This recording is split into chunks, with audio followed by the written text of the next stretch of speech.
En politique, on parle souvent de gauche et de droite, de centre, d'extrême gauche, d'extrême droite, etc. On commence même à parler parfois d'extrême centre, de populisme ou de progressisme.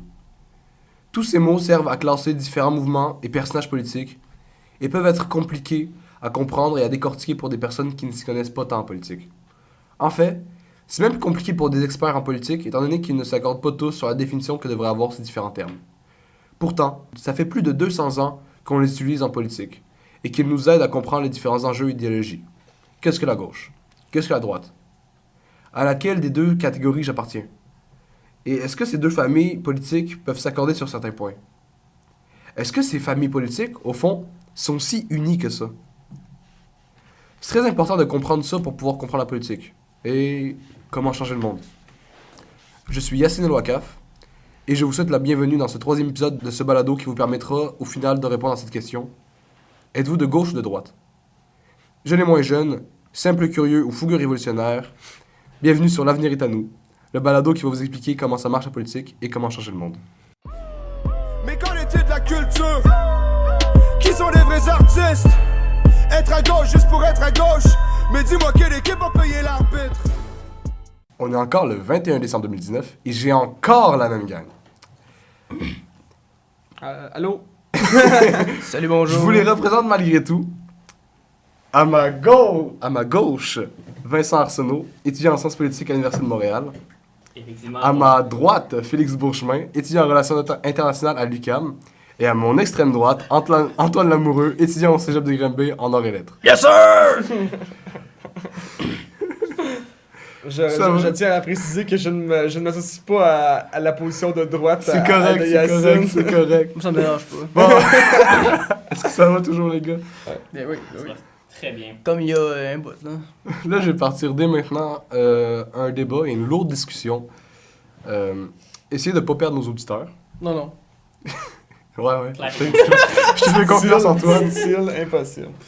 Qu'est-ce que l'axe gauche-droite et comment faites-vous pour classifier chacune de ces familles politiques? Je laisse Vincent commencer, étant donné qu'il est étudiant en sciences politiques. Merci, je suis content que tu respectes l'expert. Dans le fond, tu parles de clivage gauche-droite. Déjà, un clivage en général, juste de façon simple, souvent c'est défini comme une ligne de fracture dans la société. C'est un peu comme abstrait une ligne de fracture, mais c'est vraiment comme une façon comme d'opposer comme sur un axe deux groupes. Fait que justement, opposer la gauche puis la droite. La gauche puis la droite, souvent, ça peut être vu de façon comme économique, culturelle puis tout ça. Puis genre, les valeurs de base de la gauche et de la droite, c'est généralement la droite sont en faveur d'une hiérarchie, puis ils pensent que si tu mérites, puis si tu travailles fort, tu mérites d'être comme meilleur que les autres, d'avoir plus de cash, d'être dans une meilleure situation. Puis la gauche en général sont plus en faveur de l'égalité. Fait que souvent, ils veulent un État fort qui fait en sorte que tout le monde a droit à l'éducation, à la santé. Et puis, généralement aussi, il y a un axe culturel qui est que la droite est plus conservatrice, nationaliste, tandis que la gauche est plus mondialisatrice, cosmopolitaine, puis est en faveur du libéralisme culturel. Fait qu'au final, des droits individuels, des droits LGBT, puis ce genre de choses-là. Puis je pense qu'il y a aussi ces deux, si on veut, ces deux axes-là, donc souvent qu'on va représenter comme un échiquier, donc les axes qui se croisent. Tu sais, cette idéologie culturelle-là, puis l'autre idéologie... Là, ouais, c'est ça, l'autre idéologie culturelle, l'autre économique. Souvent, c'est ça, en fait, que les problèmes avec les partis politiques, donc, exemple, le Parti conservateur aux États-Unis, que lui va être nécessairement... Le Parti républicain. Ouais, excusez-moi, c'est ça de le dire, voyons. Wow. Donc, c'est ça, donc, eux, ils vont être de droite conservatrice, mais ils vont être aussi de droite économique. Mais exemple, est-ce qu'on préfère un parti de... genre, qui veulent être plus progressiste, mais qu'en échange, ils veulent avoir de l'économie... Tu sais, est-ce que c'est possible, une économie qui va être plus de droite, donc est-ce que c'est possible, ou il faut automatiquement que les deux vont y aller ensemble, donc... En fait, j'ai envie de dire que ça existe déjà. Macron en France, je pense à ça, qui est très ouvert au niveau progrès social, avec est ouvert au LGBTQ+, ouvert à l'immigration, etc. Mais d'un autre côté, il y a une politique économique de droite très violente. C'est pour ça qu'il y a plein de manifestations dans la rue en ce moment en France. Non? On dit que souvent que ça vient ensemble. Par exemple, c'est plus rare de voir des partis de gauche et de droite mélangés comme ça. Souvent, ça va être économique et culturel de droite et de l'autre côté de la gauche aussi. C'est difficile à dire. En fait, déjà, tu as comme le parti libéral. Généralement, les partis libéraux à travers le monde, c'est des partis qui vont être de droite économique, puis qui vont être plus pour la mondialisation, plus pour les libertés individuelles. Tu as des partis comme Québec solidaire, qui souvent vont être des partis de gauche économique. puis qu'eux vont être quand même un peu, des fois, moins pour la mondialisation à cause que c'est contre l'environnement, et puis qui généralement va être plus pour les libertés individuelles. Fait que même là, tu sais, c'est comme, parfois c'est un peu comme confus que c'est droite, que c'est gauche. Évidemment, le Parti libéral, même si techniquement c'est une droite économique, va être moins de droite économique que le Parti conservateur, que pas mal la majorité des partis aux États-Unis. Je pense aussi que la raison pour laquelle souvent tu as des partis qui sont de droite économique et sociale, puis tu as des partis qui sont de gauche économique et sociale, c'est surtout parce que il y a des valeurs là-dedans. Comme si tu es pour l'égalité, tu vas être de gauche économique et sociale. Si tu es pour la hiérarchie, tu vas être de droite économique et sociale. Effectivement, il y a comme des fois c'est pas obligé d'être complètement en concordance, puis il y a des nuances là-dedans. Mais je pense que c'est quand même légitime qu'il y ait une certaine homogénéité dedans. Est-ce que tu es de gauche-gauche, de gauche-droite ou de droite-gauche? J'ai rien à ajouter. Est-ce que aussi cette notion-là, on peut considérer qu'elle bouge dans le temps et dans l'espace? Absolument. Oui. Parce que des notions de gauche, probablement même sociales, et avant, mettons à aujourd'hui, genre, ça va être probablement considéré comme conservateur aujourd'hui. Ah non, je vais reformuler ce que je voulais dire. À fois des notions de gauche avant, aujourd'hui, c'est probablement rendu des notions de centre ou de droite. Parce que c'est devenu, mettons, un peu désuet penser comme ça. Mais avant, le progressiste peut être contre l'esclavagisme, peut être contre le fait que les femmes soient complètement oppressées. Maintenant, si t'es pas l'esclavagisme, t'es pas genre de centre, là, t'es comme très très très de droite. Fait qu'effectivement, il y a comme c'est ça. une évolution. Mais c'est ça. Puis le progressisme, justement, c'est tout le temps en progrès. Fait que ça va jamais être constant. Ouais, la perception des choses. Je veux dire, en fait, le point de vue progressiste, dans le fond. Puis on voit l'exemple aux États-Unis, ou exemple, où on n'a pas encore d'assurance maladie universelle, ou que c'est un grand problème, que les gens payent des centaines de milliers de dollars même pour aller se faire soigner, alors que nous, ici, c'est réglé depuis longtemps, donc au Québec. Donc, est-ce qu'on voit que l'idée, eux, de progressisme n'est pas du tout la même qu'ici au Québec, où on est rendu à l'autre étape, en fait, de réformer le système de santé et non d'en créer un, si on veut? Ben, c'est une question individuelle. L'étape du système de santé universel, c'est presque une position de droite en ce moment au Canada, parce que c'est déjà arrivé depuis longtemps. Et c'est vraiment une amélioration et une réforme de ce système de santé-là qui est de gauche, alors que la position de gauche aux États-Unis, c'est justement... D'en faire un. Ou du moins de créer une assurance partielle, en tout cas. Mais tu sais, je veux dire, au niveau culturel, les États-Unis, c'est pas mal plus du free-for-all que le Canada. Là. Je veux dire, c'est né de genre une indépendance, fait puis de tout créer de A à Z, genre. Fait que, je sais pas, il me semble que c'est plus genre ancré dans les autres de genre chacun pour soi. Là. Les États-Unis, c'est connu quand même qu'ils ont un régime politique puis une culture politique qui est comme particulière. Fait que je sais pas trop si c'est une bonne idée de rentrer trop là-dedans. Parce qu'il y a comme plusieurs trucs qui sont vraiment particuliers aux États-Unis. Là. Au Québec puis au Canada, par exemple, quels sont les partis de gauche, quels sont les partis de droite, quels sont les partis de centre? Oh my god. Ben, au Québec... Attends un peu. L'affaire, là, c'est que, dépendamment de la personne qui parle, l'opinion va être différente, c'est clair. Ça va prouver le point. Est-ce que le Parti québécois est de droite ou de gauche? Gauche. Tous les partis au Québec, ok, là, ils vont tout le temps avoir des racines de gauche. Il n'y a pas un parti qui va faire « Oh non, on abolit le système de santé, genre sociétal. » Oui, mais c'est ça l'affaire, c'est qu'on va juste dire que justement c'est subjectif. Ouais. Ça va être, tous nos partis sont de gauche par rapport aux États-Unis, mais par rapport au Québec, c'est impossible d'avoir tous nos partis de gauche parce que la gauche et la droite, c'est toujours des termes subjectifs. Ouais. Ça dépend de la personne. Puis au Québec, les partis plus à droite, par exemple, évidemment, ça va être le Parti libéral, ça va être la CAQ. Tu peux rouler tes yeux, mais c'est juste les faits. Genre. Les partis plus à gauche, ça va être PQ, QS. Ensuite, au Canada... Mais le NPD, c'est sûr qu'on considère de gauche et ils prônent l'assurance médicaments universelle. Ils ont plein de mesures, si on veut, qui sont très progrès social et tout ça.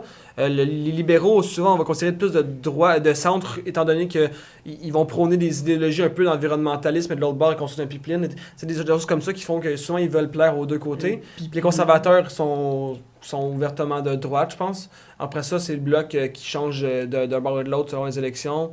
Je pense que c'est pas mal ça. Je sais pas si... Au final, on est de droite ou de gauche par rapport à une autre position? Gauche. Hein? Non, mais écoute, moi, je parle au niveau provincial. Là. Moi, je pense que tous les partis sont théoriquement de gauche. Là. Mais on l'est par rapport à un parti ou à un autre, tu sais. Ouais, c'est ça. Ouais, c'est ça. Au final, la CAQ peut être de droite parce qu'elle est à droite de QS. Quand tu te compares à QS, c'est ça. Mais c'est ça. Il faut toujours qu'on compare un certain truc en particulier. Que ce que tu dis, Jean, tantôt sur le Parti libéral, qui sont plus au centre, je pense aussi qu'il faut dire que certains partis sont ce qu'on appelle les partis attrape-tout, puis au final, ils font juste essayer de prendre le plus de votes possible. Parce que si je dis que je suis environnementaliste, je vais avoir cette démographique. Si je dis que je suis pour le pipeline, je vais avoir cette démographique. Au final, ils ont quand même clairement, comme, tu sais, économiquement, généralement, sont de centre droit, culturellement, Justin Trudeau est de centre gauche. C'est difficile à comme poser sur un point précis sur l'axe. Mais la CAQ, c'est une coalition de plein de couleurs, le parti. Là. Fait que genre, tu peux pas leur donner genre, oh ouais, ils sont exactement de droite, genre. Bon, ça s'est transformé, la CAQ, c'est plus rendu une coalition, c'est rendu un parti en tant que tel. Ils ont des Non, mais c'est une coalition, c'est dans le nom, coalition ouais, avec Québec. Je peux donner mon nom. Ouais, Je peux dire le parti de ce que je veux de Félix, puis me donner ce que je veux. Le mot coalition, c'est. Au début, c'était que ça venait de l'ADQ, puis tout ça, mais ça s'est transformé finalement que la CAQ, c'est rendu un parti à part Je peux faire un comparatif qui est trop extrême, mais je pense quand même un point qui est intéressant. Tu peux dire que c'est une coalition parce que ça s'appelle une coalition, mais le parti nazi, c'est un parti qui s'appelait genre le national-socialisme. La CAQ, c'est des nazis. Non, c'est une comparaison juste qu'il faut quand même. Tu sais, c'est pas comme un parti libéral, c'est La République populaire et démocratique de Corée, donc la Corée du Nord, n'est pas nécessairement démocratique.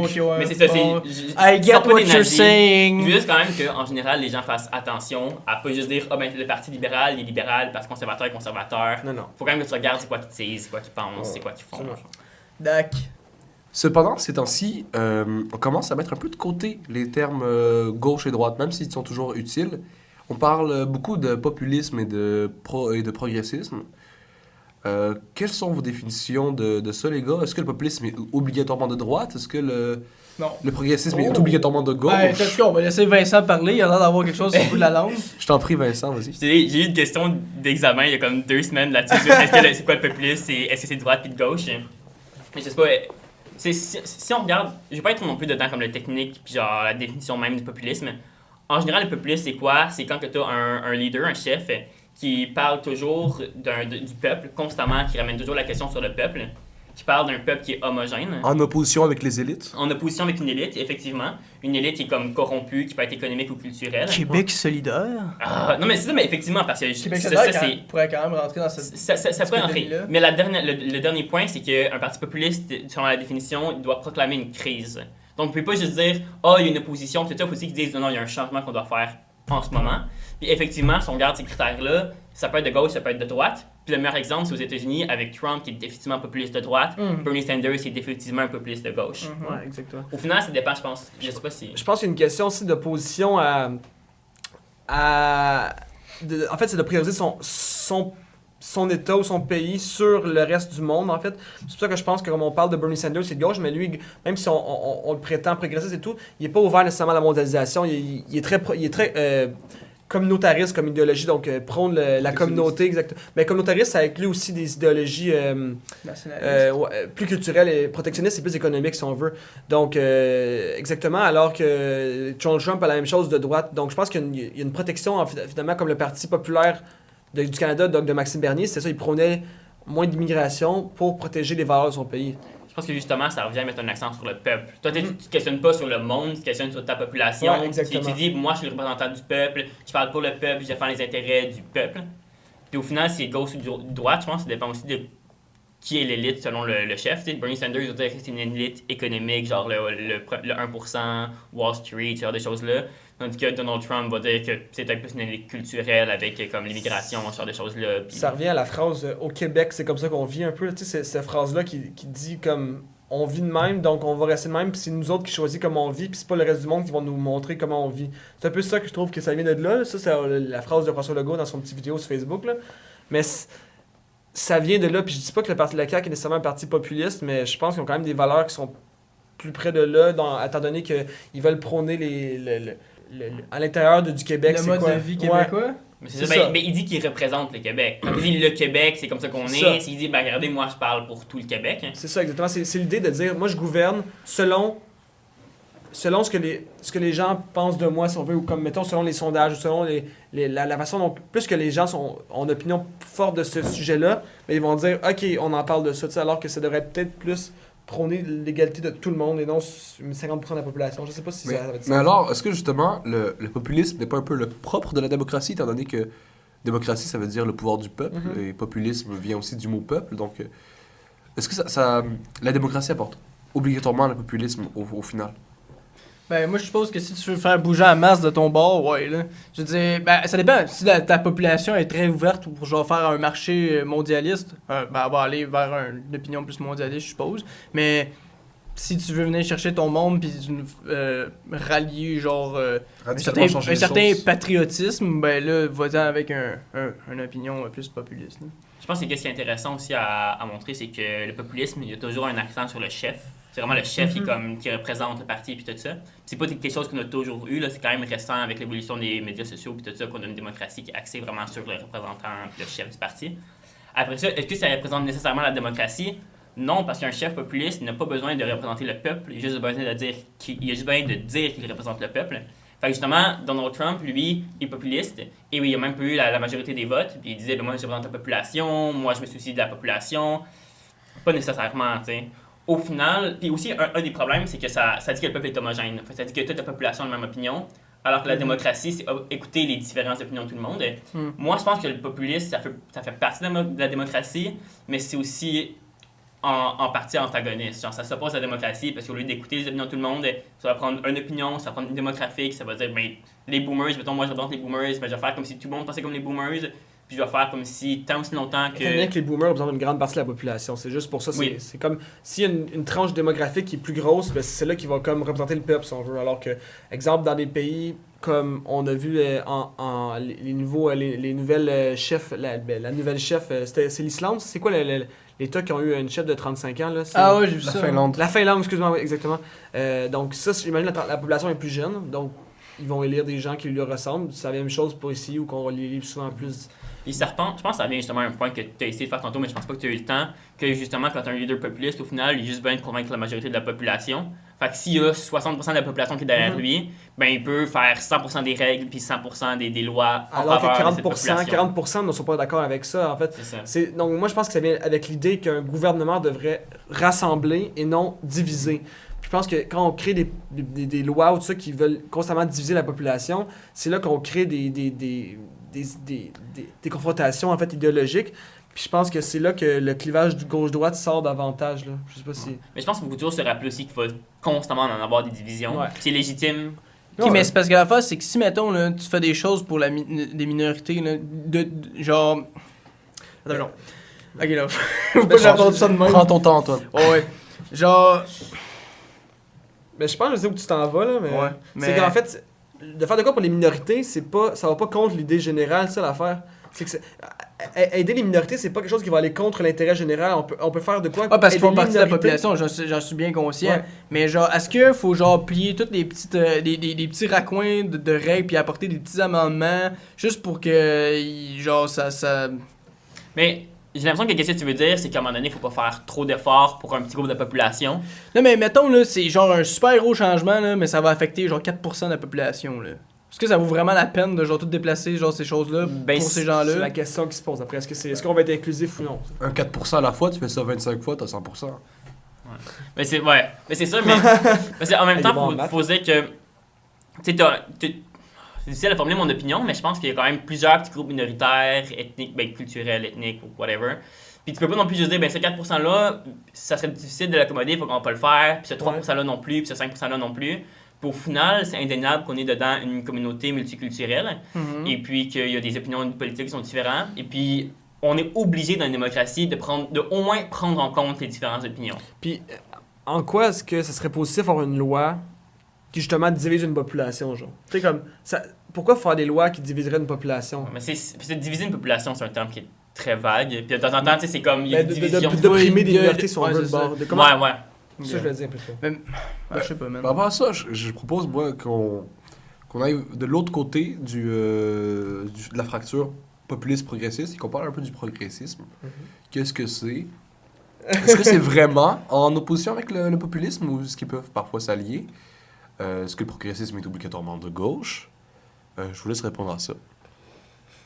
Moi je dirais que ouais, c'est de Ouais, gauche, je pense que c'est mais obligé d'être de gauche. des fois ça divague, ça devient délire là, mais bon, on va pas rentrer là-dedans. Ah, On va pas entrer là-dedans, boomer Antoine. Mais Ouais, désolé le d'avoir progressisme, c'est une par opinion. définition de gauche. Ouais. C'est sûr que le progressisme, techniquement, comme si tu regardes comme... Je sais pas si tu Ben, veux est-ce dire que, quoi. est-ce que le progressisme vers le néolibéralisme, c'est Oui. tant de gauche? Non, mais c'est de gauche, mais généralement, le progressisme... Tu sais, déjà, si tu regardes la définition, le progrès, c'est quoi qui est très vague, genre. C'est difficile de dire si en ce moment on va vers l'avant ou si on va vers l'arrière. Fait que quelqu'un pourrait dire qu'une certaine politique est réactionnaire, puis une autre personne pourrait dire qu'elle est progressiste. Ensuite, est-ce que c'est de droite, est-ce que c'est de gauche? Encore une fois, ça revient à la question, est-ce qu'on parle de l'axe culturel ou social? Généralement, le progressisme, c'est une idéologie qui va favoriser l'égalité, qui va favoriser la mondialisation, ou qui va favoriser les droits individuels, les libertés individuelles, les droits des communautés LGBT, ce genre de choses-là. Il peut y avoir un peu... Tu sais, mettons justement le Parti libéral, c'est un parti qui est de centre économiquement, centre-droite, puis qui est quand même relativement progressiste, surtout avec Justin Trudeau au pouvoir. Fait qu'effectivement, le progressisme n'a pas besoin d'être comme de l'extrême gauche, mais en général... Non, ça l'est pas. C'est parce que ça va avec l'idéologie, en fait, que... Mettons qu'on pense à la droite économique, donc que le profit va aux personnes qui sont les dirigeants, donc aux élites, c'est ça. L'argent va aux élites. Quand on veut plus l'extrême droite dans l'économique, c'est ça qui arrive. Ça va contre l'idée du progressisme d'égalité. En tant que tel, on voit la différence. Donc, si on veut l'égalité des classes, le progressisme vient de là, l'égalité des classes, l'égalité des communautés, du féminisme, des communautés LGBTQ+, etc. Donc, je pense que c'est là que ça vient, puis je pense que c'est automatiquement de gauche, étant donné que... Ouais, je pense que j'ai tout dit mon point. Je suis d'accord, parce que en général, le progressisme, c'est une opposition à l'ordre dominant, alors que le conservatisme, c'est genre accepter l'ordre dominant. Je pense que c'est un peu niaiseux, mais le mot progrès dans progressisme, c'est là que ça vient, c'est d'accepter en fait que les nouveautés qui arrivent, puis de dire, ben regarde, si un gars veut aimer un gars, ben accepte-le, puis c'est pas parce que dans le 20 ans on le faisait pas que genre, ah c'est ça. Mais oui, non, mettons, le 20 ans on le faisait pas, bon ben ok, mais pourquoi on le ferait pas aujourd'hui? C'est ça la question, c'est ça le progrès en fait, puis je pense qu'il doit être abordé, puis je pense que c'est ça la question primordiale du progressisme. Effectivement, je pense que le progressisme, en même temps, c'est pas nécessairement... Il pourrait y avoir un progressisme qui est comme négatif, si on accepte une population qui ne devrait pas être acceptée. Puis là, c'est peut-être un exemple qui est comme... trop comme... C'est pas le meilleur exemple, mais par exemple, qu'on commence à accepter les choses comme genre la pédophilie, effectivement, ce serait comme pas idéal. Je pense que de façon générale, comme le progressisme, ça reste de gauche. C'est juste que faut quand même toujours questionner si c'est le progrès qu'on veut. Puis je pense qu'en ce moment, c'est un progrès qui est quand même en grande partie désirable. Là, on voit une petite confrontation entre Vincent et Antoine dans ce on continuera ça dans un autre épisode. On réglera ça dans le stationnement, en tout cas. Ben, je vais essayer de conclure ça en sorte de résumé. Pardon. Ce qu'on a vu aujourd'hui avec les gars. Dans le fond, la gauche et la droite, la gauche, c'est souvent une égalité, un progrès, face à une droite qui est souvent plus hiérarchique, plus pour l'intérêt des dirigeants, mais qui peut être vue intéressante, comme quand certains disent que justement ça motive les gens à devenir des dirigeants et à faire des bonnes choses. De l'autre côté, il y a aussi le populisme, qui est une idéologie qui se répand de plus en plus, notamment avec une figure de proue qui est Donald Trump, dans laquelle il met le peuple au centre face à une élite, face aux immigrants, etc. Et le progressisme qui, lui, nous invite à remettre les choses en question et à mettre de nouvelles idées sur la table. Donc, je sais pas si quelqu'un veut encore faire un mot de la fin. Rapide. En tant que mot de la fin, je pense que c'est important qu'il continue à avoir des égalités droite-gauche, mais surtout il y a un clivage gauche-droite, mais que c'est important que les gauches et la droite, des fois, s'entendent sur des points, puis je pense que c'est dans une mesure où il y a des enjeux qui ne peuvent pas être partisans, donc qui ne peuvent pas être de droite ou gauche, c'est des questions fondamentales dans l'environnement. Je pense juste à ça, il y a les luttes autochtones et tout ça. Je pense que c'est des questions qui doivent être primordiales, d'être appliquées à l'instant, puis je pense qu'il ne devrait pas avoir une opinion là-dessus, ça devrait être juste donné. Donc, chers auditeurs, je vous remercie d'avoir écouté cet épisode et je vous souhaite une bonne journée ou une bonne soirée. Au revoir. Non, c'est tout ça de même, là. Antoine, si tu penses que la gauche est extrême, tu es brain dead. Est-ce qu'on fait...